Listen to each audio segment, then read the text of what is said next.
Buonasera, ben ritrovati col nostro TG, ma partiamo dai titoli. Dopo un lungo, difficile e complesso dibattito che ha toccato anche toni aspri, la Camera dei Deputati ha approvato il decreto speciale per la sanità calabrese con 240 voti favorevoli e 76 contrari. A margine del convegno La Calabria cambia passo organizzato dalla Giunta regionale, il presidente Oliverio ha annunciato: mi ricandido, sto costruendo una coalizione con liste civiche. C'è anche un atto di violenza consumato ai danni di un padre il cui figlio doveva del denaro per l'acquisto di droga nell'inchiesta della Procura di Cosenza che ha portato all'arresto di 13 persone, l'operazione eseguita dai carabinieri. È stato sorpreso dai carabinieri mentre era intento a cedere dosi di droga in compagnia dei figli. È morta soffocata da un boccone andato di traverso, è accaduto in una clinica del Cosentino. Vittima una donna di 46 anni. La procura ha iscritto 5 persone nel registro degli indagati. Raid vandalico nella notte a Gioia Tauro, nella sede di una delle liste che sostiene la candidatura di Aldo Alessio. Ignoti hanno strappato i manifesti e urinato all'interno dei locali. Firmata la convenzione fra il Comune e la società Cosenza Calcio per l'utilizzo dello Stadio Marulla. L'accordo è sulla base di 50.000 euro ed è valido per un anno. 34 società e centinaia di atleti da domani saranno a Cosenza per il 17° meeting di nuoto, un evento molto atteso. Buonasera dalla redazione di Teleuropa Network e ben ritrovati a questa nuova edizione in diretta del nostro telegiornale. Lo avete visto dai titoli, in apertura parliamo di sanità perché dopo un lungo e difficile e complesso iter la Camera dei Deputati ha approvato il decreto speciale per la sanità calabrese, 240 i voti favorevoli e 76 i contrari. Indico la votazione nominale finale mediante procedimento elettronico sul disegno di legge numero 1816A, conversione in legge del decreto-legge 30 aprile 2019 numero 35, recante misure emergenziali per il servizio sanitario Regione Calabria e altre misure urgenti in materia sanitaria. La votazione è aperta. La Camera approva. Ecco il momento in cui l'Aula di Montecitorio approva il decreto speciale sanità della Regione Calabria con 240 voti favorevoli e 76 contrari, dopo un lungo, difficile e complesso dibattito che ha toccato anche toni aspri. La Camera dei Deputati dà parere positivo al decreto speciale varato dal Governo il 18 aprile scorso e che ora passerà un altro esame per essere poi convertito in legge. Dopo accuse e polemiche si conclude dunque l'iter con la seduta di questo pomeriggio che ha visto le dimissioni in apertura della deputata del Movimento 5 Stelle Dalila Nesci dalle funzioni di relatrice del cosiddetto decreto Calabria. Il suo posto è stato preso dalla presidente della Commissione Affari Sociali Maria Lucia Lorefice, anche lei pentastellata. La Nesci ha poi detto: ho sempre svolto con correttezza e dedizione gli incarichi ricevuti, le dimissioni dall'incarico chieste in aula dal Partito Democratico per via di un presunto conflitto di interessi con uno dei candidati a guidare una delle aziende sanitarie della regione, che sarebbe un collaboratore della deputata. Il decreto Calabria serve presto lo sblocco del turnover e tutte le misure urgenti contenute in esso, quindi ho sempre svolto con correttezza, dedizione e spirito di servizio tutti i mandati che mi ha conferito la Commissione e assolutamente la Presidenza, quindi con grande senso di responsabilità, serietà e assoluta fermezza a ribadire e a informare ovviamente l'Aula che ho rimesso il mandato nelle mani della Presidente, che è appunto la nuova relatrice, quindi buon proseguimento di lavori. Parliamo adesso di politica perché a margine del convegno La Calabria cambia passo organizzato dalla Giunta regionale, il presidente Mario Oliverio ha annunciato: mi ricandido, sto costruendo una coalizione con liste civiche. Sto lavorando per le prossime elezioni regionali alla costruzione di una coalizione con liste civiche. Il presidente della Regione Calabria, Mario Oliverio, a margine di un incontro alla Lamezia, ribadisce la propria candidatura, affermando di essersi già pronunciato. Liste civiche. Sul PD, Oliverio, sentite cosa dice. Il PD avrà un suo percorso, avrà una sua autonomia decisionale. Io sono membro del PD, confermo questa mia collocazione dentro il PD, mi sono impegnato per la campagna elettorale per le europee, perché in assenza di una organizzazione, in assenza di un partito organizzato, mi sono sentito nel dovere da dirigente del Partito Democratico di spingere, di muovere attraverso iniziative, ne ho fatte tantissime sul territorio della nostra regione, per spingere l'elettorato a votare e a votare per il Partito Democratico. Mi pare che il risultato, sia pure ancora con tanto cammino da fare, è stato un risultato che ha invertito anche qui un trend, siamo passati dal 14 al 18,8%, siamo tra le regioni del sud la regione che è sopra la media appunto del collegio e della circoscrizione meridionale. Credo di aver dato un contributo in questa direzione. Parliamo di cronaca perché ci sono 12 arresti e un divieto di dimora. Questo è il bilancio di una vasta operazione antidroga che ha interessato quest'oggi proprio l'area del Savuto. In 8 sono finiti in carcere, altri 4 ai domiciliari, oltre a un divieto di dimora, e ci sono altre 11 persone indagate. L'operazione Crash, effettuata dai carabinieri, ha debellato una rete di spaccio nell'area del Savuto. Crash vuol dire stampella, perché uno degli indagati nascondeva la droga proprio nella sua stampella, ma sono coinvolte delle donne che la nascondevano invece nelle parti intime. L'indagine è iniziata dopo il ricovero di un giovane che si era sentito male per aver consumato eroina tagliata male, droga che proveniva quasi sempre da Cosenza. Troppe indagini in materia di droga. Noi ci stiamo avvicinando pericolosamente al modello criminale di Scampia.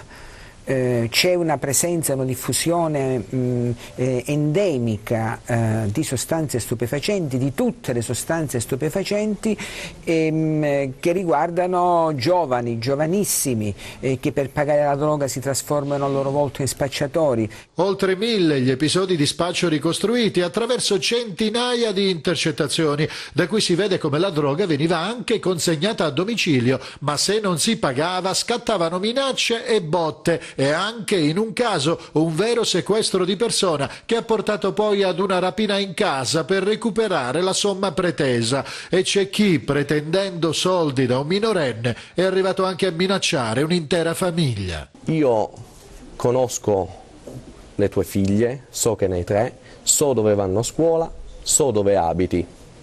Sono parole di una gravità che non si può fraintendere, e la misura odierna rende giustizia anche alle disperazioni di quella famiglia che è arrivata al punto addirittura di non poter più uscire di casa per paura di atti ritorsivi da parte di questa persona e dei suoi accoliti. È evidente che l'intervento di tipo repressivo in questo contesto serve soltanto ad alleviare parzialmente il problema. Il problema va affrontato radicalmente, la società cosiddetta civile deve impegnarsi, perché altrimenti un'intera generazione corre dei rischi enormi. Tragedia in una clinica del Cosentino, una donna è morta soffocata per un boccone andatolo di traverso. I familiari hanno presentato una denuncia e la Procura di Cosenza ha aperto un'inchiesta. 5 sarebbero gli indagati.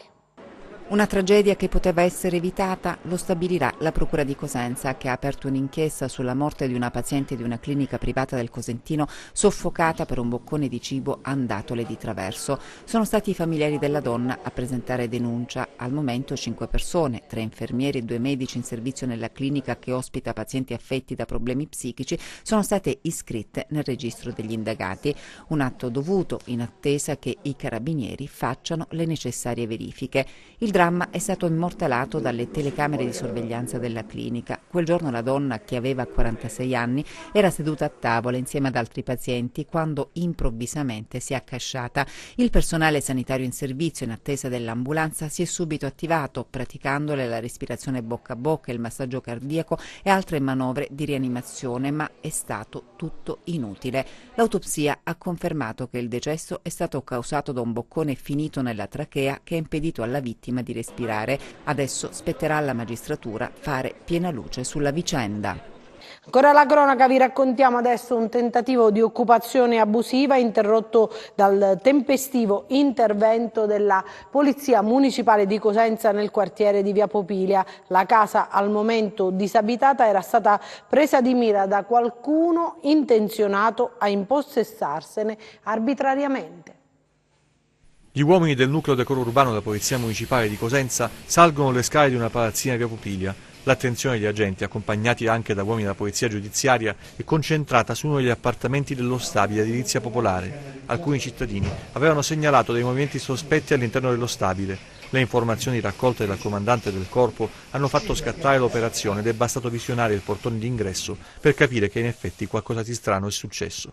Gli agenti hanno notato evidenti segni di scasso sia all'interno che all'esterno del portone e hanno rinvenuto nelle vicinanze anche degli strumenti utilizzati probabilmente per forzarlo. Dall'esame dei luoghi è parso chiaro che si è trattato di un tentativo di occupazione abusiva, interrotto proprio dal tempestivo intervento della Polizia Municipale. La casa, al momento disabitata, era stata presa di mira da qualcuno intenzionato a impossessarsene arbitrariamente. Un reato molto grave quanto diffuso, che inizia con l'invasione dell'immobile e di fatto priva i legittimi assegnatari del diritto sacrosanto ad occupare l'abitazione. Al momento dell'irruzione delle forze dell'ordine, nell'appartamento non c'era nessuno. Probabilmente una vedetta aveva avvisato i malintenzionati che hanno fatto in tempo ad allontanarsi. L'appartamento è stato presidiato dai reparti operativi del nucleo fino all'assegnazione, da parte dell'amministrazione comunale di Cosenza, ad un nuovo assegnatario, il primo della lista, nella graduatoria dell'emergenza abitativa. Ora ci spostiamo a Mormanno per un'altra occasione di confronto con il comandante Alfa, GIS dei Carabinieri. A Mormanno la prima edizione della giornata della legalità organizzata dalla locale amministrazione comunale con un ospite d'eccezione, il comandante Alfa del GIS, gruppo di intervento speciale dell'Arma dei Carabinieri. La fondazione del GIS nacque nel lontano 1978 per opera dell'allora ministro degli interni Francesco Cossiga, con l'intento di affiancare un gruppo operativo alle investigazioni antiterrorismo. Il leader di questo reparto viene ribattezzato dai suoi uomini comandante Alfa, un militare obbligato ad indossare il mefisto nero che crede decisamente nella lotta per la libertà e la democrazia al servizio delle istituzioni. Il comandante ha raccontato della sua esperienza di vita partendo dagli anni in cui appena 17enne decise di intraprendere la scelta di abbracciare l'arma, scegliendo la via della legalità. Io la mia vita la rifarei tutta para, anche insieme ai miei errori, per carità, però vedi, io sono nato a Castelvetrano, che è un paese dove la cultura mafiosa ancora esiste, dove abbiamo ancora uno dei più grandi ricercati al mondo, che è Matteo Messina Denaro, che abita a 500 metri da casa della mia famiglia, dei miei genitori. Quindi non nascondo che sono stato un po' attratto dalla vita, diciamo, dalla parte del male, perché giocavo con i figli dei mafiosi dove avevano tutto, i soldi, la bicicletta. Io piano piano ho cominciato a capire, con degli episodi che mi sono successi, ho cominciato a capire che stavo andando dalla parte sbagliata. Si sono vissuti momenti di paura e di tensione questa mattina al Tribunale di Vibo Valentia nel processo a Francesco Olivieri, il 32enne che con un raid fra Nicotera e Limbadi nel maggio dello scorso anno uccise Giuseppina Mollese di 80 anni, Michele Valerioti e ferì altre 3 persone. Quando il PM ha chiesto la condanna all'ergastolo, richiesta poi accolta dal GIP, l'imputato ha dato in escandescenza minacciando il PM, il GIP Francesco Garofalo e le forze dell'ordine presenti in aula. Quindi ha iniziato a sferrare violenti calci contro le sbarre della cella e ha tentato poi di sottrarre la pistola ad uno degli agenti della polizia penitenziaria, che ha subito prontamente lo ha bloccato. Tutti i presenti sono usciti e le forze dell'ordine poi sono riuscite dopo una decina di minuti a riportare la calma. Il processo con rito abbreviato è poi ripreso, ma in un'altra aula, e si è concluso con la condanna di Olivieri. Il suo difensore aveva chiesto il minimo della pena alla luce di una perizia che lo indicava semi-infermo di mente. Adesso altre storie, altre notizie nei nostri 100 secondi di cronaca.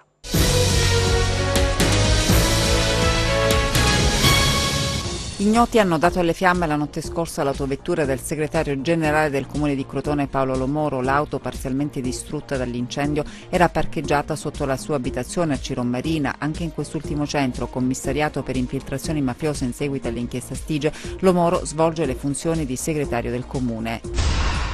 Raid vandalico nella notte a Gioia Tauro nella sede di una delle liste che sostiene la candidatura a sindaco di Aldo Alessio, che il 9 giugno sfiderà al ballottaggio Raffaele D'Agostino. Ignoti, dopo aver forzato la serratura della porta, sono entrati nei locali e hanno strappato i manifesti, distrutto suppellettili e urinato all'interno della sede. Indagini in corso.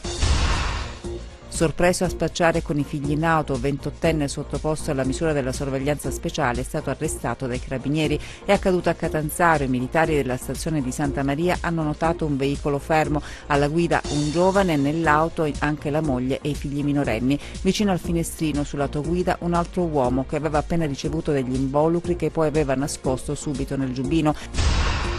Minacce per ottenere un appalto in Danimarca, 2 calabresi in carcere per estorsione, arrestati dai carabinieri di Parma. L'indagine è partita dalla denuncia di un imprenditore che aveva subito danneggiamenti.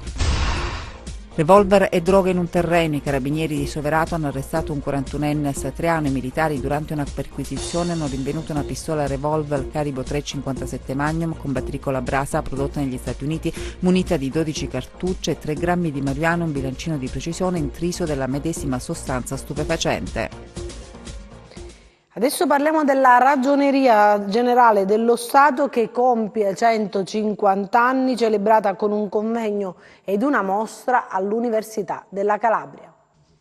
Ha spento le 150 candeline la Ragioneria Generale dello Stato, che festeggia un compleanno particolare, i 150 anni di storia a difesa delle pubbliche amministrazioni. L'Università della Calabria ha voluto celebrare questo importante evento con l'inaugurazione della mostra tematica che trasporterà il visitatore nello scenario che ha visto nascere, crescere e formarsi questa istituzione, importante baluardo a salvaguardia della corretta programmazione e della rigorosa gestione delle risorse pubbliche, seguita da un convegno promosso dall'Università degli Studi di Foggia in collaborazione con l'Unical e con il patrocinio del Ministero dell'Economia e delle Finanze. L'Università di Foggia ha voluto varare questo progetto insieme a una robustissima rete di partenariato. Sono coinvolte tutte le università pubbliche e private della Puglia, l'Università del Molise, l'Università della Calabria e parliamo di circa 80 enti pubblici che hanno patrocinato l'iniziativa proprio perché si ritiene necessario ampliare, divulgare la conoscenza di questa istituzione che è poco conosciuta dal grande pubblico.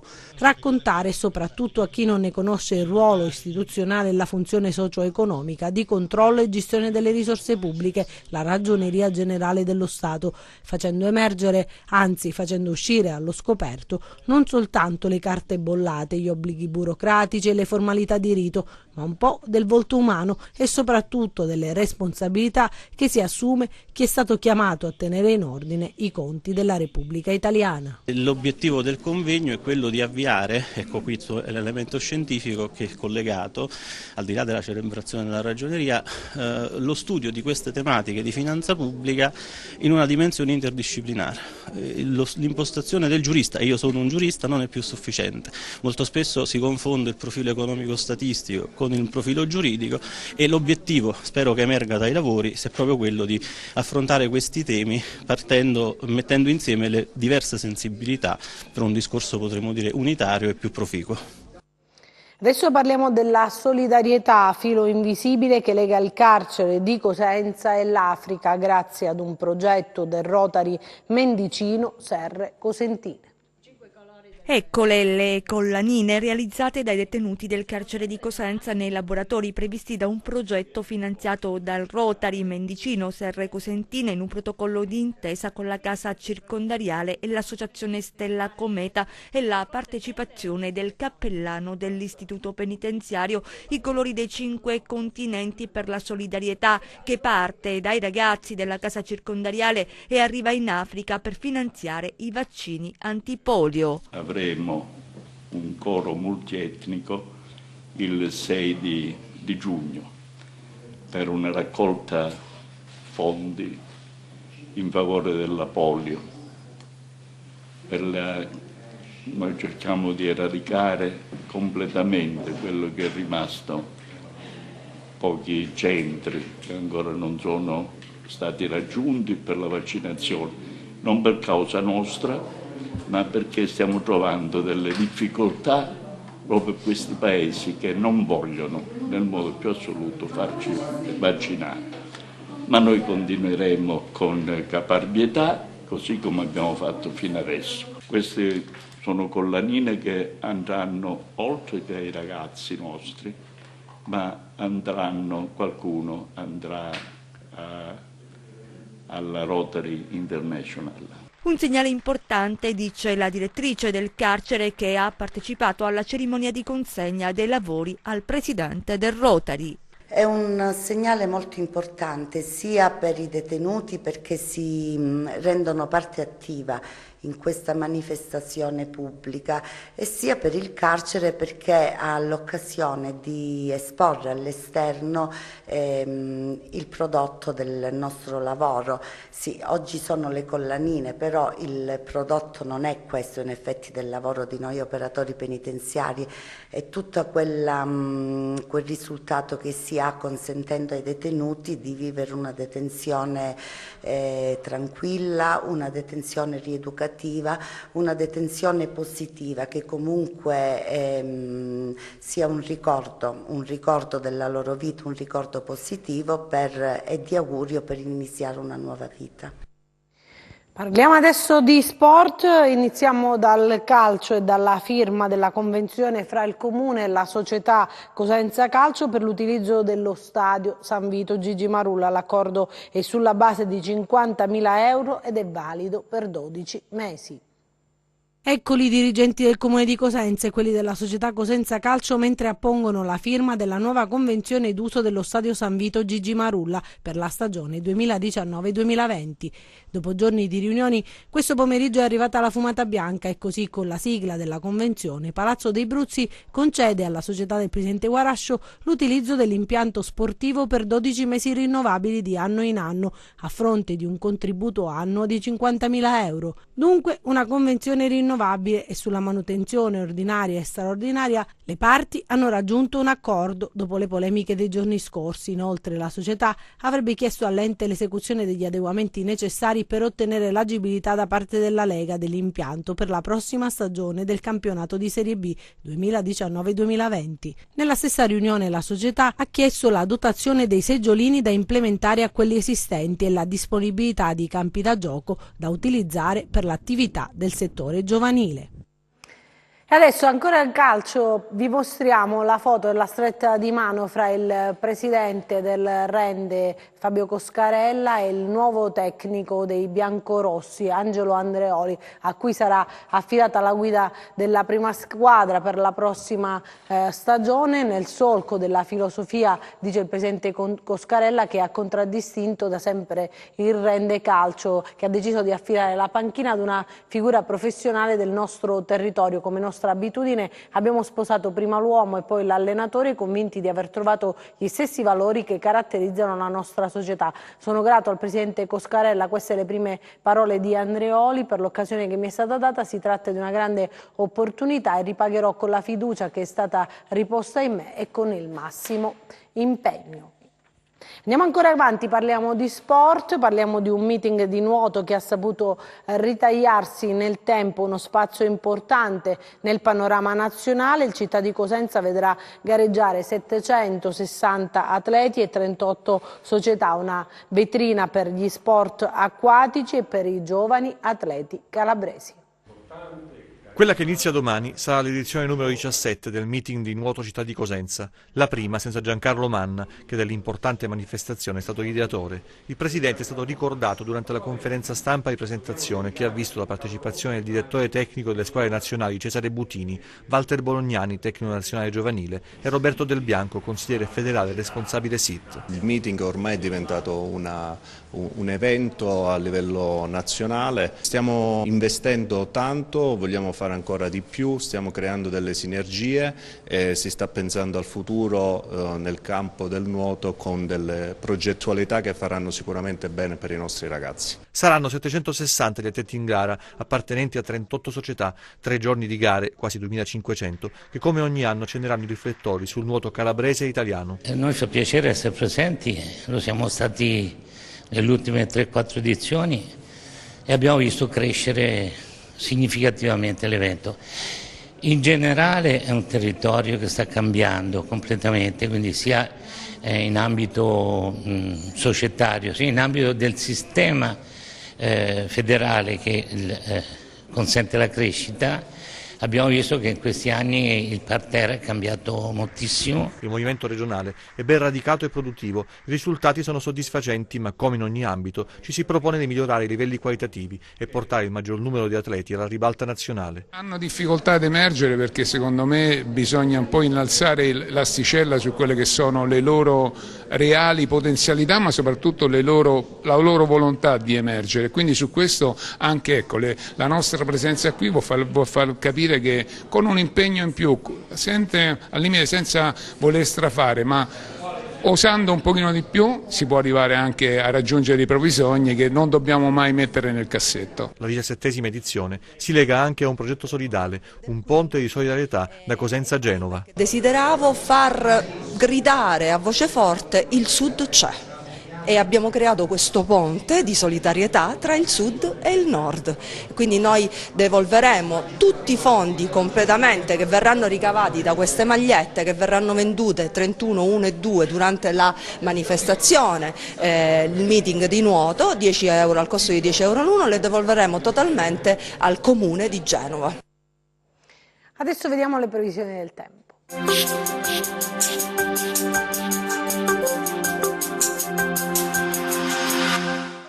Ben ritrovati da Meteo in Calabria. Le temperature continueranno a restare al di sotto delle medie stagionali. L'avvicinarsi di un promontorio anticiclonico da ovest favorirà un miglioramento delle condizioni meteo dapprima sul nord Italia e nei prossimi giorni anche sul centro Italia. Sulla nostra regione invece insisterà un'accentuata variabilità con instabilità pomeridiana causata dalla presenza di una saccatura in quota in lenta evoluzione verso i Balcani. Le temperature continueranno a restare al di sotto delle medie stagionali. Domani al mattino cielo da poco a parzialmente nuvoloso ovunque. Nel corso della tarda mattinata al primo pomeriggio aumento della nuvolosità sulle aree montuose, con piogge localmente anche a carattere di rovescio o temporale su Pollino, Sila, Serre Vibonesi e Aspromonte, e con possibili sconfinamenti su Valle dell'Esaro, Valle del Crati, Marchesato, Costa Viola e dei Gelsomini. Temperature stazionarie. Domani mari generalmente poco mossi, con venti che spireranno deboli dai quadranti occidentali sul Mar Tirreno e deboli di direzione settentrionale sul Mar Ionio. Per essere sempre aggiornati sull'evoluzione delle condizioni meteo, vi rimando oltre al nostro sito www.meteoincalabria.it anche alla nostra pagina Facebook Meteo in Calabria. Anche per noi è tutto, io mi fermo qui, grazie per averci seguito e buon proseguimento con i nostri programmi, arrivederci.